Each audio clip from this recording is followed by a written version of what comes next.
ब्रह्मानंदम।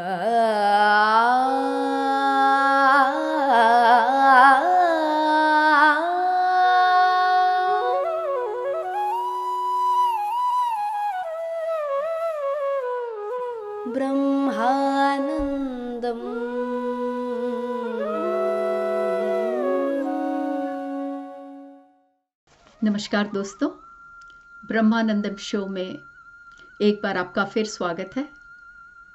आनंद कर्णेश जी द्वारा रचित A Thousand Seeds of Joy इस किताब से हम आपस में विवेक बांट रहे हैं दोस्तों। तो आज हम अध्याय 12वें के जरिए गुजर रहे हैं और इस अध्याय का नाम है माई सोलमेट्स रामा एंड रावणा, जिसका अर्थ है राम और रावण दोनों ही मेरे आत्मा के मार्ग में सहयात्री, मेरे सोलमेट्स। सो दोस्तों, पिछले एपिसोड के अंत में हमने ये अध्याय शुरू किया था। तो ये अध्याय आनंद कर्णेश जी द्वारा किए हुए एक प्रश्न से प्रारंभ हुआ, जिसमें आनंद कर्णेश जी ने माँ से ये बताया कि माँ, जिस रामायण के बारे में हम जानते हैं उसके अनुसार रावण एक दुष्ट राजा, जिन्होंने आपका अपहरण किया था, आपसे विवाह करना चाहते थे, पर आपके पति राम और रावण के बीच घमासान युद्ध हुआ और रावण को हराने के पश्चात राम आपको घर लेकर आए। वापस अयोध्या आने के बाद भी आपने कई कष्ट, कई अपमान झेले। ये संक्षिप्त में रामायण कथा है जो माँ हम जानते हैं। क्या ये ठीक है? इस प्रश्न के जवाब में माँ ने उस रामायण के बारे में जिसमें उन्होंने सीता का अवतार लिया था उसके बारे में माँ ने बताना शुरू किया। माँ कहती है ये एक ऐसा समय था जब युग परिवर्तन हो रहा था। माँ ये कहती है हर एक कहानी बताने के दो मार्ग होते हैं, एक सत्य का मार्ग और दूसरा कहानी सुनाने में दिलचस्प का मार्ग, कहकर माँ हंसती है। माँ कहती है कि मेरा जो अवतार था सीता का, ये एक बहुत ही लंबी कहानी है और इस कहानी में मैं बहुत अकेली पड़ गई थी जब मेरा अपहरण हुआ था। और जब मैं अशोक वन में थी अपहरण के पश्चात, न मैं ज़्यादा खाती थी, न मैं सुख की चैन की नींद सोती थी। मैंने बहुत सहा उन दिनों और कई बार मुझे ऐसे लगा कि मैं मृत्यु के काफ़ी करीब आ गई हूँ। और जब भी ऐसा महसूस मैंने किया, तब मेरा जो विश्वास था अपने आप में, इस दुनिया में, कई बार मुझे ये लगा कि मैं अपना विश्वास, फेथ खो रही हूँ। इन सब कठिनाइयों के पश्चात जिस पीड़ा के दौर से मैं गुजर रही थी, मैंने अपने को उस पीड़ा को अनुभव करने दिया। दोस्तों, ये बहुत ही महत्वपूर्ण बात है जो यहाँ माँ कह रही है कि जिस पीड़ा के जरिए मैं गुजर रही थी, मैंने उसका विवरण दिया है तुम लोगों को। पीड़ा होने के पश्चात भी मैंने अपने आप को उस पीड़ा को अनुभव करने का संपूर्ण मौका दिया। क्यों? क्योंकि मैं जानती थी कि ये मेरी दिव्य प्रणाली है। जो भी मैं सह रही हूं वो मेरे दिव्य प्रणाली का भाग है। और माँ ये कहते हुए कहती है कि मानवता में जब भी कोई मनुष्य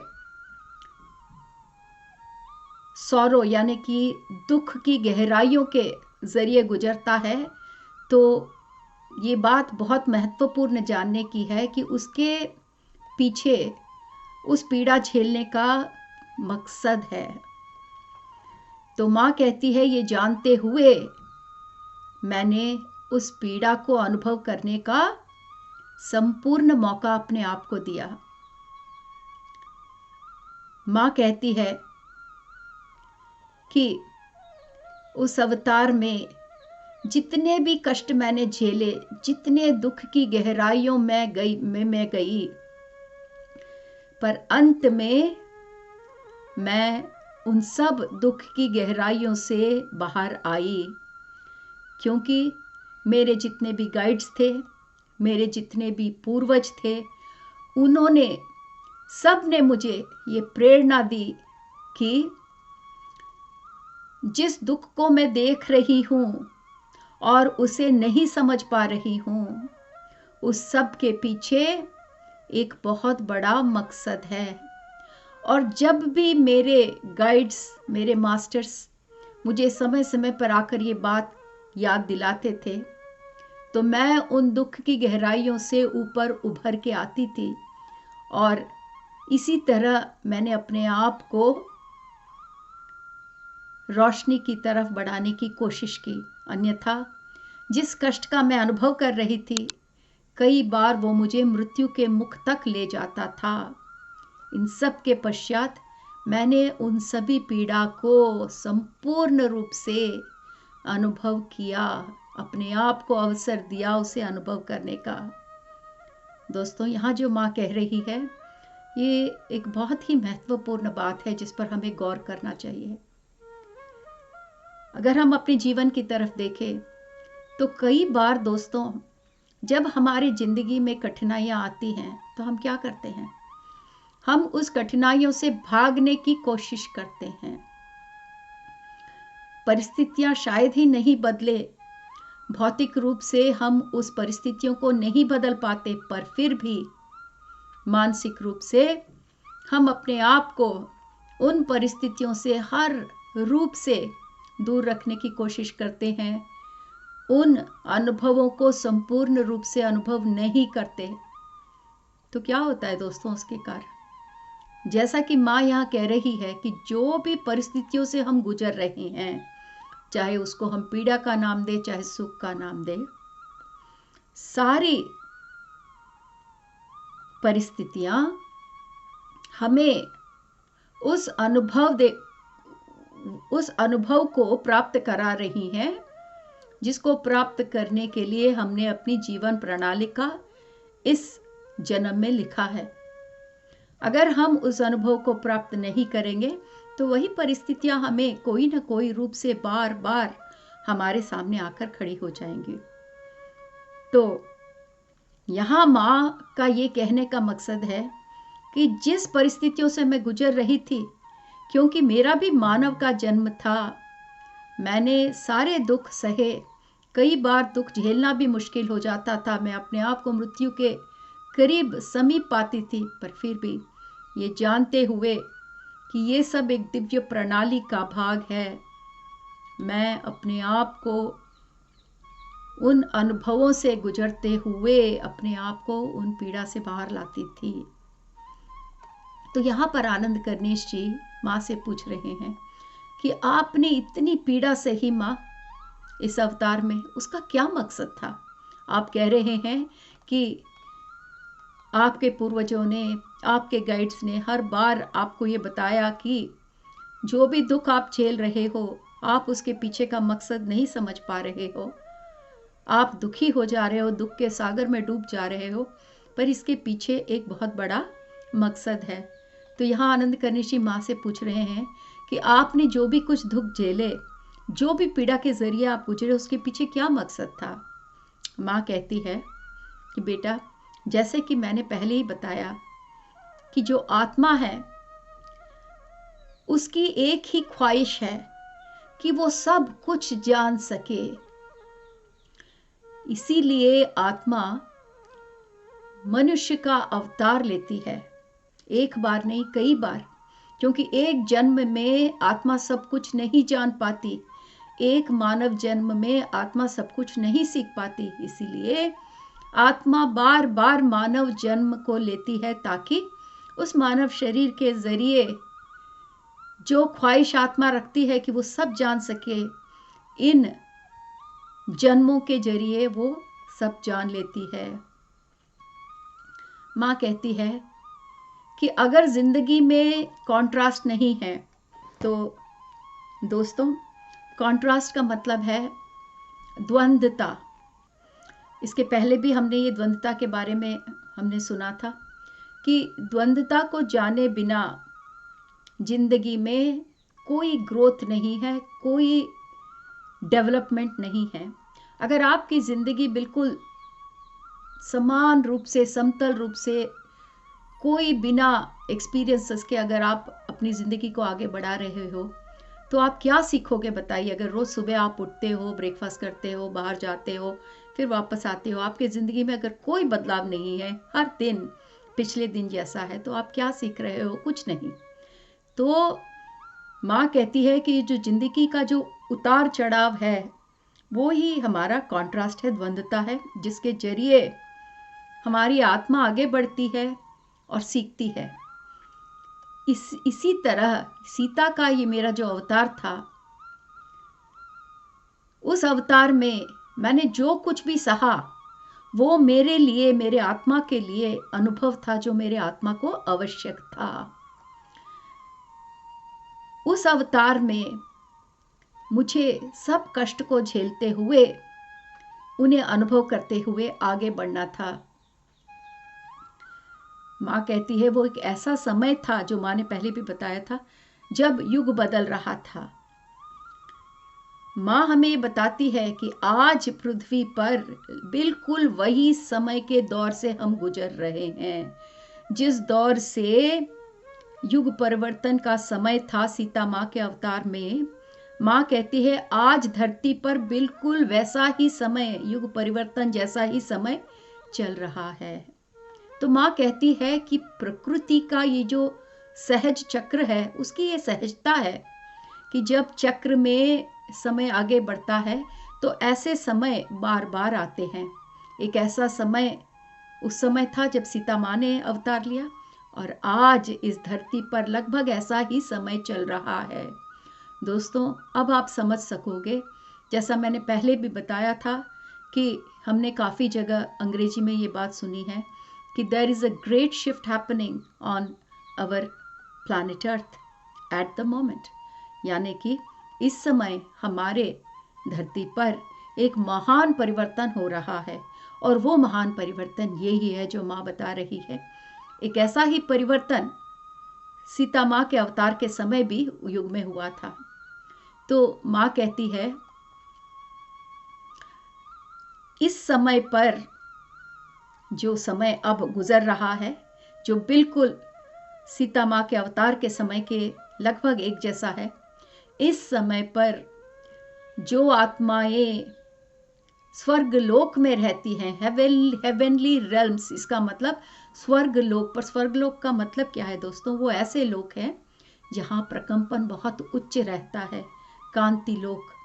तो माँ कहती है कि ऐसे समय पर वो लोग जो उत्तम लोकों में हैं, वो भी मानव रूप में इस समय पर अवतार लेने की इच्छा रखते हैं। क्यों? क्योंकि इस समय, जो समय से हम गुजर रहे हैं, वो बिल्कुल एक ऐसा ही समय था जब रामायण हुआ था। और जैसा कि मैंने माँ के द्वारा आपको बताया था कि युग परिवर्तन का समय था, और आज भी ऐसा ही कुछ समय है। और जहाँ पर युग परिवर्तन का समय होता है दोस्तों, वहाँ परिस्थितियाँ बहुत ही कॉन्ट्रास्ट, द्वंद्वता के जरिए मानवता गुजरती है। एक्सपीरियंसेस, अनुभव बहुत ही कॉन्ट्रास्ट होते हैं, बड़े ही दुख सुख के अनुभव प्राप्त होती है मानवता।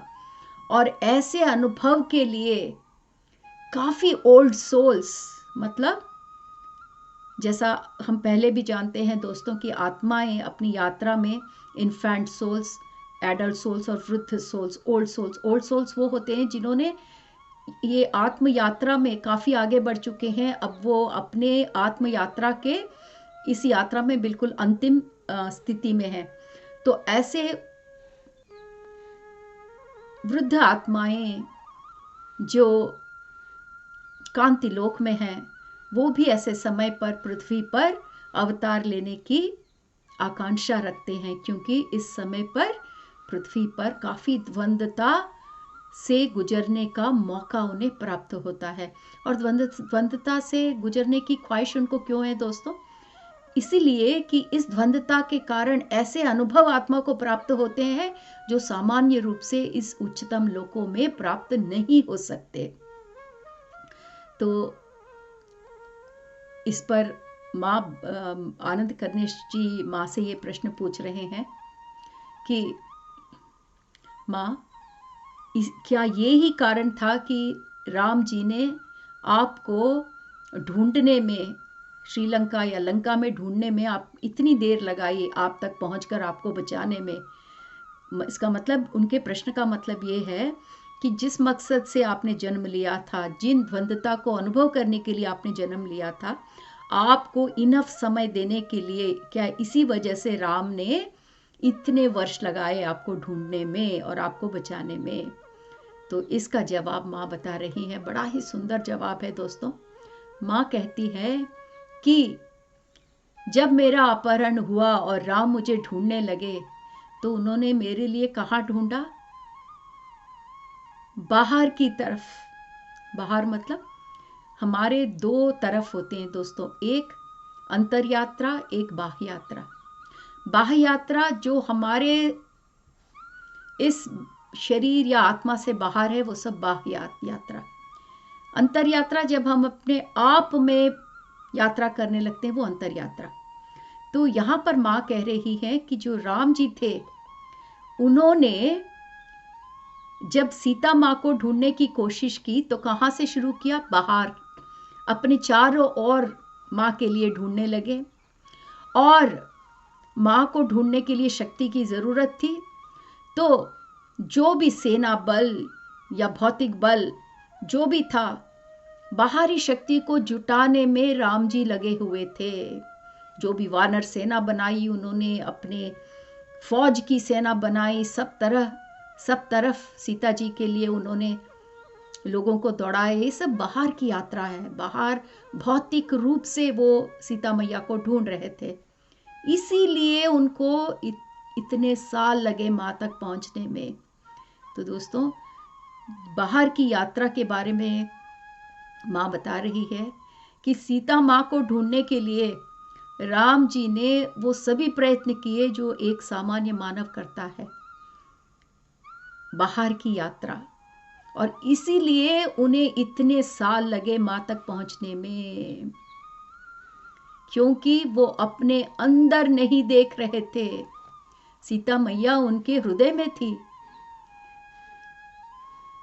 उन्होंने सीता मैया को ढूंढने के लिए चारों तरफ देखा, पर वो अपने आप में उन्होंने सीता मैया को नहीं ढूंढा। अपने आप में किसी भी आदमी को अगर अंदर जाना पड़ता है, किसी मानव को, जिसे हम कहते हैं अंतर यात्रा, तो उसके लिए सबसे पहला कदम होता है आत्मसमर्पण। अपने आप को समझकर अपने आत्मा के आगे समर्पण करना। आत्मा के आगे समर्पण करना मतलब क्या है दोस्तों? यहाँ जब भी मनुष्य कहता है मैं, मेरा, अपना, ये सब हमारा अहम बोलता है दोस्तों। जब तक हमारा अहम बुलंद रहता है, हम इस चारों ओर दुनिया में ढूंढते हैं, अपना प्रताप बनाए रखने, कायम रखने की कोशिश करते रहते हैं, क्योंकि हमारे सारे अचीवमेंट्स में हमें मैं और मेरा, इसकी सार्थकता मिलती है। पर अगर बाहर की यात्रा, बाहर की तरफ की यात्रा को छोड़कर अगर हमें अपने अंदर की यात्रा को कायम करना है, तो सबसे पहले अपने अहम को भूलना होगा। जो मैं और मेरा की रट लगाए हुए हैं हम, उसे भूलना होगा दोस्तों। और उसके लिए हमें अपने अंदर के चेतना के आगे अपने आप को, अपने अहम को समर्पण करना होगा। तो माँ कहती है कि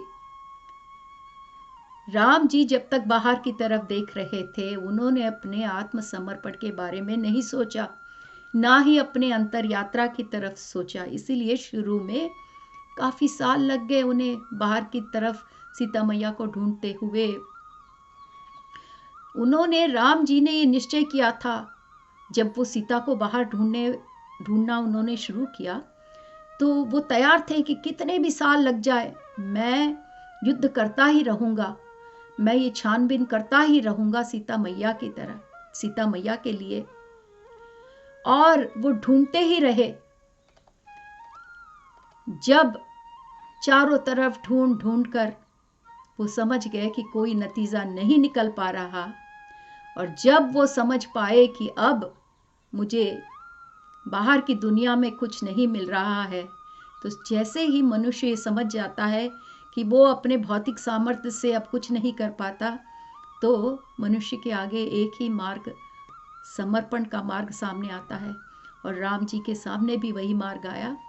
और जब राम जी ने अपने अंदर के जो महान हीलर है, आत्मा है, जो खुद है थे वो महान हीलर, उसके सामने अपने आप को समर्पण किया, तो तुरंत ये जो माया थी, कौन सी माया, जिस माया के जरिए वो सीता माँ को नहीं ढूंढ पा रहे थे, वो सारी माया समाप्त हो गई।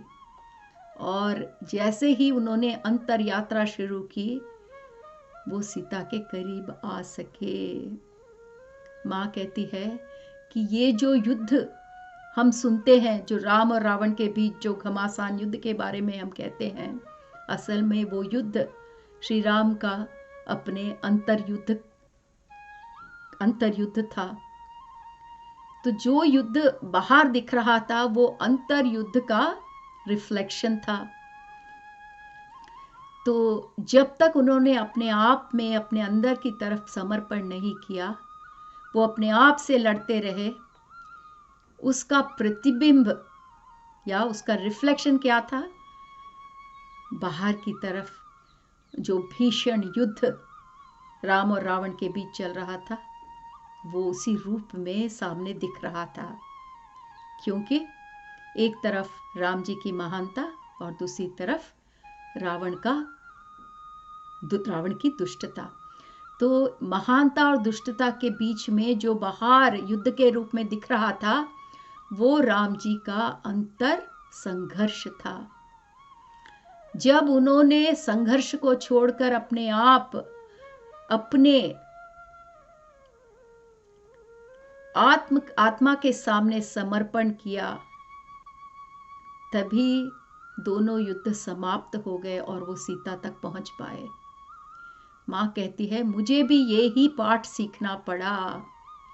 जब तक मैं अपने चारों ओर की भौतिक परिस्थितियों पर लाचार होती रही, अपने आप को बेचारी बनाती रही, तब तक मेरी कठिनाइयां बढ़ती गई, निरंतर मेरे सामने खड़ी होती गई। पर राम जी की तरह मैंने भी ये सबक सीखा कि मुझे अपने आप में समर्पण करने की आवश्यकता थी। तो इतने अद्भुत रूप से जब माँ ने ये जवाब दिया, तो आनंद कर्णेश जी माँ से कह रहे हैं, माँ, ये जो आपने अभी बताया कि ये जो बाहर का युद्ध है, राम और रावण के बीच युद्ध, महानता और दुष्टता के बीच में जो युद्ध था, वो असल में राम जी के अंदर जो अंतर संघर्ष चल रहा था, उसका प्रतिबिंब है। तो माँ, क्या आप हमें ये बता पाएंगे कि ये जो अंतर संघर्ष चल रहा था, उसका क्या कारण था? तो माँ कह रही है आनंद कर्णेश जी से कि बेटा, ये जो अंतर संघर्ष चल रहा था, उसका कारण ये था कि जो उनकी सोच थी, उनकी मतलब राम जी की, यहाँ राम जी के बारे में बात हो रही है। तो माता कहती है कि जैसे जैसे राम जी बड़े हो रहे थे, उनके समाज ने, उनके माता पिता ने, उनके चारों ओर के प्रजा लोगों ने जो भी कुछ उन्हें संस्कार दिए, जो भी कुछ सोच विचार, उनकी बिलीफ सिस्टम्स जो उनको दिए, वही उनके अंतर संघर्ष का कारण बन गए। अंत में अपने मकसद तक पहुंचने के लिए उन्हें उस युद्ध को अंत करना ही पड़ा।